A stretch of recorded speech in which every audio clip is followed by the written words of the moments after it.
જય હિન્દ, જય ભારત. મારું નામ હર્ષિલ પિયુષભાઈ શાહ છે. હું ભારત દેશનો સ્વતંત્ર નાગરિક છું અને મારે શું પહેરવું, શું ઓઢવું, મારા સલામતી માટે શું જરૂરી છે તેની મને ખબર છે. અને આપણે બધાને એની સંપૂર્ણ માહિતી હોય જ. જેમ તમાકુમાં લખેલું આવે છે કે આ ખાવાથી કેન્સર થાય છે, તેમ હેલ્મેટ માટે પણ તમારે એવું લખવું જોઈએ સ્કૂટર ઉપર કે હેલ્મેટ પહેરવું જોઈએ. પહેરવું કે નહીં એ ફરજિયાત ન હોવું જોઈએ, મરજિયાત હોય. અમને અમારી સેફટીની ખબર પડે છે.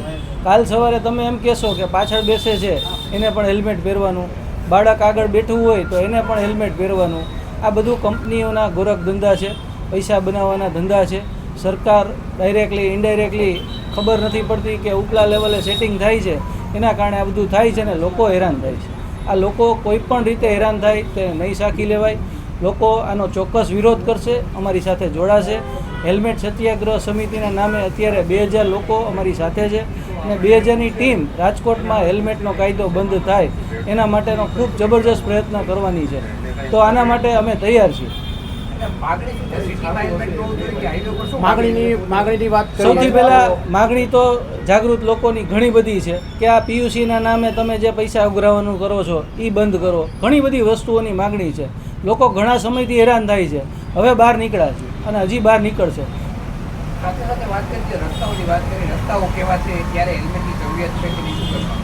રસ્તાઓ માટે એની સાથે હું એક વિશેષ વાત કરી દઉં. સરકારને એના જે કામ છે એ કરવા નથી અને લોકોને હેરાન કેમ કરવા એના કામ છે. સરકારનું કામ શું હોવું જોઈએ? શું નાના માણસને હેલ્મેટ માટે દંડ દેવાનું કે એની કામગીરી જે છે એ પૂરી કરવાની?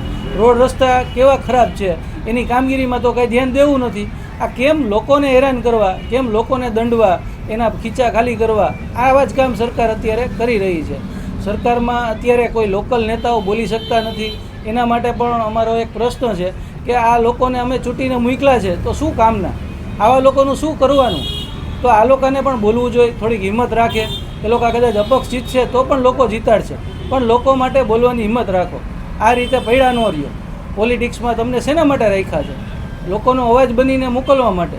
તો શું આ તમે શું કરી રહ્યા છો? લોકો માટે નહીં બોલો તો કોણ બોલશે?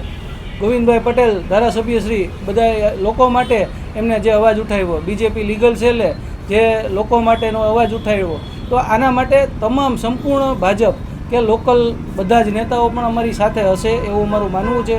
બાકી તો એ લોકો હેલ્મેટ ફરીને ફોટા પડાવતા હોય, પણ કોઈ હેલ્મેટ પહેરવા માટે તૈયાર નથી, કોઈને હેલ્મેટ જોતું નથી. પણ ઉપરથી એવું ગોઠવાયેલું છે કે કોઈ કાંઈ બોલી શકતા નથી. તો આના માટે લોકોને બોલવું જોઈએ અને એના માટે જ અમે આ પ્રયત્નો કરી રહ્યા છીએ. આગામી શું કાર્યક્રમ આપશો તમે? આગામી 6 તારીખે 8 તારીખે અમે સોમવારે રાત્રે 10 થી 11 એક મિટિંગ રાખી છે. જેટલા પણ જાગૃત લોકો છે તે રાત્રે ભેગા થાય. 10 થી 11નો મિટિંગનો સમય પણ એટલા માટે કે લોકો બે છેડા ભેગા કરવામાંથી નવરા નથી થતા. આ બંને ફ્રી હોય ભેગા થાય, એક વિચારોનું મંથન થાય તો ઘણા બધા કામ ઓટોમેટિક થશે. પબ્લિક નથી આવી શકતી, નથી બોલી શકતી, એ પ્રશ્ન છે, પણ છતાંય લડશું તો રસ્તા નીકળશે. અત્યારે 2000 લોકો અમારી સાથે જોડાયેલા છે. ધીમે ધીમે જેમ બધા જ 2000 લોકો એક જગ્યાએ ભેગા થશે એમ ખૂબ મોટી ચળવળ ચાલુ થશે. ઓકે.